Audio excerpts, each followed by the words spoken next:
Lagi yang komen tuh di YouTube gue, channel bangsat, channel pembenci Arab, cuman gue nggak keluarin. Channel pembenci Arab, channel pengadu domba umat, channel gila, jangan diikutin nih channel tai gitu. Namanya Cahyo kalau nggak salah. Cahyo, dengerin gue Cahyo. Tiap hari gue soalnya tuh pakai bahasa Arab, kagak pakai bahasa Indonesia. Nabi gue tuh dari orang Arab, bukan dari orang Indonesia. Jadi kagak mungkin gue tuh kagak cinta sama Arab. Yang gue perangin, yang gue bacotin, itu orang-orang Yahudi yang ngaku-ngaku Arab. Pakaiannya, bajunya lebih dari orang Arab. Pakai daster, pakai sorban, udah kayak Piccolo. Dalemannya ulet cecek hijau. Itu yang gue perangin. Orang yang ngejelek-jelekin Arab. Arab itu jelek gara-gara dia. Arab itu jelek gara-gara ahlaknya dia. Arab itu jelek gara-gara dia itu mencangkokkan. Kalau kata gue siapa gitu ya, oh dikira duren, tau-taunya buah mengkudu, pahit, anjay gitu. Itu yang gue perangin gitu loh, bukan Arabnya. Nggak ada gue benci sama Arab, nggak ada pakai benci sama Arab. Gila kali lu, pakai bisa bahasa Arab, jago bahasa Arab, semua ini bahasa Arab. Kiai Madudin Usman juga bisa ngarang kitab kuning pakai bahasa Arab gini apa segala macam. Terus gue dibilang benci Arab, otak lu ada di mana, Cahyo? Nggak kayak gitu juga, Cahyo. Nama lu doang Cahyo, isi otak lu mah burem, udah kayak lampu bola putus. Ya harusnya kita ikutin ini orangnya. Jadi Habib itu tuh yang sekarang lagi pilkada tuh ya, pengen jadi gubernur tuh, harusnya tuh langsung dibatalin karena Habib itu tuh terindikasi adalah komunis. Kenapa gue ngomong kayak gitu? Karena ya itu, musuh itu adalah Ba'alawi Habib, Barakba adalah Habib, dan Al-Aidid adalah Habib, dan di Yaman pun ideologinya adalah komunis. Satu-satunya negara di Timur Tengah tuh yang komunis tuh dia. Jadi dari segi darah dan dari segi ideologi, Habib itu tuh udah terindikasi PKI. Harusnya tuh Habib itu tuh di cancel itu jadi gubernur. Bener nih, bener. Ini pakar nih, jago banget nih, gila nih. Ini pak. Assalamualaikum warahmatullahi wabarakatuh. Balik lagi sama gue Bang Jaini. Kemarin gue ketemu sama mantan Muhibin ya, temen gue. Pas ketemu itu tuh dia ngomong, "Bang, lu belajar PKI bang dari Prof. Dr. Unyil gitu." Terus gue ngomong sama dia, "Lu katanya udah hisap, kok sekarang lu manggilnya pakai gelar sih? Nggak boleh lah manggilnya pakai gelar. Profnya bukan profesor bang, profnya tuh provokator." Akhirnya gue dikirimin video tuh sama dia, gue disuruh mempelajari dan gue pengen share nih sama semuanya. Emang dia keren banget ya, dia tuh tahu banget ya, mendalam tuh ya tentang PKI. Apakah dia itu terlalu menjiwai, apakah dia itu udah mendarah daging dengan PKI di dirinya dia. Makanya kita saksikan aja nih. Gue nggak nampilin videonya, ntar takutnya kena dolar merah lagi, ada mukanya dia gitu. Jadi gue masukin suaranya aja ya. Inisiatif untuk menghapus pelajaran tersebut, saudara, kita tahu dulu sebelum 98 ada Litsus, penelitian khusus bagi pejabat publik di Indonesia, saudara. Seseorang ingin jadi gubernur, ingin jadi kepala daerah, apalagi mau jadi menteri, saudara, ada penelitian khusus. Siapa nih? Bagaimana ideologinya? Apa keterkaitannya dengan PKI, saudara? Kalau terbukti ada keterkaitan dengan PKI, apalagi mengusung ideologi PKI, tidak akan pernah dilantik oleh negara sebagai pejabat publik, saudara. Tapi semenjak tahun 1000. Betul, ini kata pakar nih, dia bener-bener ahli ya. Gue setuju banget nih sama pendapat ini nih, keren habis ya. Jadi kalau ada orang ya terindikasi ya bawa darah PKI dan terindikasi bahwa dia itu ideologinya adalah PKI, maka orang ini harus batal dilantik jadi gubernur, batal dilantik jadi bupati.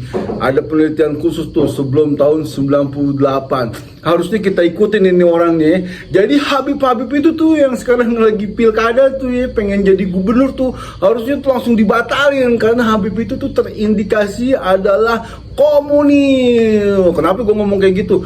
Karena ya itu, musuh itu adalah Ba'alawi Habib, Barakba adalah Habib, dan Al-Aidid adalah Habib, dan di Yaman pun ideologinya adalah komunis. Satu-satunya negara di Timur Tengah tuh yang komunis tuh dia. Jadi dari segi darah dan dari segi ideologi, Habib itu tuh udah terindikasi PKI. Harusnya tuh Habib itu tuh di cancel itu jadi gubernur. Bener nih, bener. Ini pakar nih, jago banget nih, gila nih. Ini pakar nih saking jagonya, dulu dia pernah ngomong ya, asa golok, asa pedang, dia kabur. Gue dulu pernah umroh ke Arab, itu paling lama umroh tuh 9 hari. Ini udah berapa hari nih, dari tanggal 18 sekarang udah mau akhir bulan nih, udah 10 hari lebih ya. Mungkin dia ingin memecahkan rekor gitu. Lanjut. 1998 Litsus ditiadakan. Tadi Patri sudah sampaikan kepada kita bagaimana mereka menjadi kepala daerah, menjadi gubernur, menjadi wali kota, menjadi anggota dewan, saudara, masuk ke berbagai macam partai. Ini fakta, ini bukan sekedar cerita. Ini Habis 98 Litsus itu ditiadakan, gila.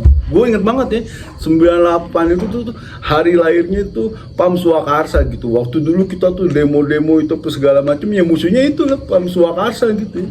Pakai ikatan putih, pakai baju putih gitu ya. Dia tuh yang menghalau mahasiswa-mahasiswa itu pengen reformasi ya, buat demo tuh Pam Swakarsa gitu. Jadi kalau aktivis 98 tahu lah Pam Swakarsa itu siapa ya. Dan Pam Swakarsa itu menjelma menjadi FPI. Nanti kedepannya gue ceritain lah. Kalau lu pengen tahu track recordnya, jejak rekamnya FPI itu untuk bikin negara itu puyeng tuh banyak tuh, belarakan tuh di Wikipedia tuh ya. Yang ngancurin diskotik, ngancurin bar, kecuali Pentagon ya. Kalau Pentagon mah nggak pernah kayaknya digeruduk FPI. Apa karena ketua Robito Alami sering jadi langganan tetap di situ. Wallahu a'lam bishawab, gue nggak tahu lah. Jadi kayak gitu ya.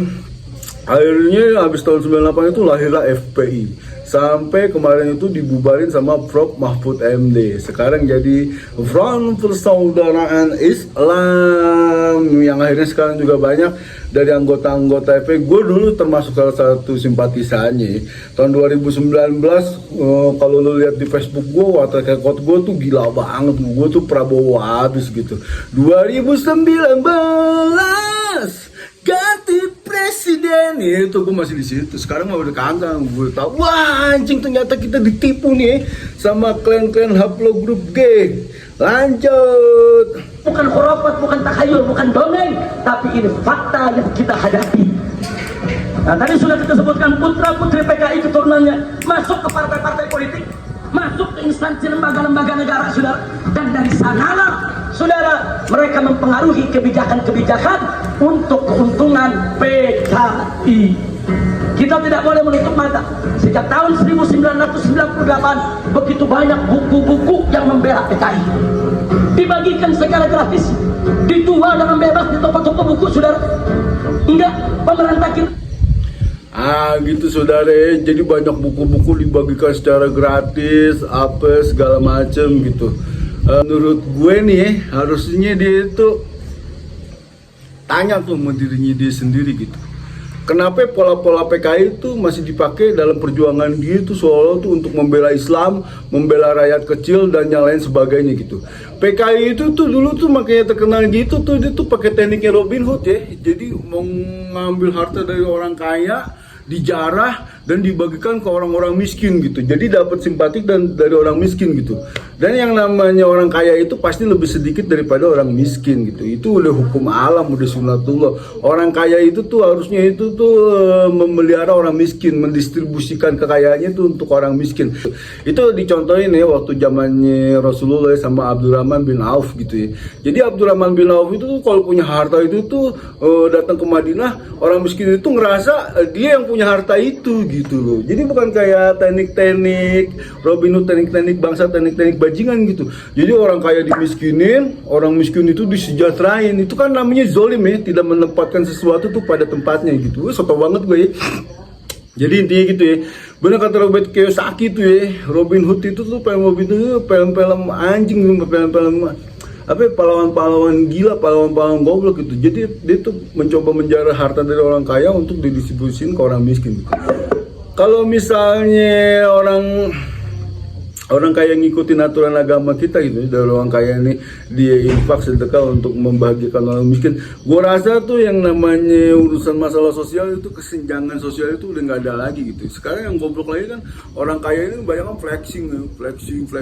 Ayo bikin ngira orang miskin akhirnya kayak gitulah. Inilah yang dimanfaatkan sama PKI gaya baru inilah untuk mengambil simpati bahwa dia itu adalah pahlawan, bahwa dia itu adalah seolah-olah itu yang akan memberantas kezaliman. Dia itu tuh yang akan melawan pemerintahan agar orang miskin di Indonesia itu sejahtera. Dia itu yang akan mengajukan korupsi apa segala macam. Padahal mah sama-sama juga gitu. Gue jadi ngomong kemana-mana. Jadi gitu intinya ya. Jadi tetap kita tuh besok nih di G30 PKI ini kita mesti tahu bahwa Haplo Grup G itu adalah cikal bakal PKI di sini. Haplo Grup G itu adalah penjajah di sini gitu. Jadi kalau bapak moyang lu itu pejuang pasti gedak sama dia gitu. Lu gue ngomong santai. Kamu banyak yang komplain sama gue, bang lu ngomong kecepatan bang, santai aja, jangan buru-buru, Belanda masih jauh. Anjay, Belanda udah gak ngejajah lagi di sini. Yang ngejajah mah itu Yahudi pesek tuh, ngaku cucunya Nabi, tentunya cucu Nabi Juluk aja pit gitu. Sekarang kan gue juga simpatik ya buat perempuan pribumi ya yang pernah dizolimin sama dia, buat orang tua tuh yang punya putri-putrinya cantik-cantik apa segala macam. Janganlah sekali-sekali itu masukin ke pesantren-pesantren yang berafiliasi dengan Habaib, yang berafiliasi dengan Ba'alawi gitu. Mana ada kejadian lagi tuh di Bekasi tuh. Ownernya pesantren sama guru ngajinya pesantren itu tuh memperkosa 3 orang tuh muridnya itu kan malu-maluin agama gue gitu loh. Sekarang kita tuh pengen nyekolin anak tuh supaya akhlaknya bagus, supaya dia selamat dunia, dia selamat akhirat, dapat ilmu apa segala macam. Diperkosa itu kan nyakitin hati orang tuanya gitu loh. Emang Islam kayak begitu, emang Islam kayak begini, emang Islam kayak begitu ya. Gila itu kan anjing banget. Maksud gue nih orang kayak begini nih ya, kalau udah ketahuan nih dia itu pemuka agama, dia itu pemimpin spiritual ya. Kalau dia misalnya ngelakuin kezoliman, dia ngelakuin kemaksiatan, itu hukumannya tuh harusnya tuh 100 kali lipat dari orang biasa gitu loh. Ditembak mendadak tuh di depan lapangan gitu. Nah anjing nih. Dia kalau orang kayak gitu di penjara ntar dibebasin lagi, ntar dia ngelakuin kayak begitu lagi gitu loh.